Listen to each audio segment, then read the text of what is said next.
Well, I think that question of prioritisation is really critical at each school.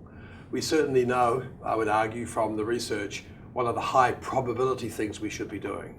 But we've got to be really careful that we understand our own school district. And so one of the things that we certainly do in our work with schools is, we used to call it needs assessment. We have a fancy name now, we call it the visible learning matrix. But we go in to get a good sense of what's working well so we can continue to do that. And then what kind of things we actually do want to make change to. And so having that certainly collectively across the teachers, an understanding of what's the actual problems we want to work with. But we have to at all times be very, very careful that we don't make changes to things that are really working. And so that's where the prioritisation starts.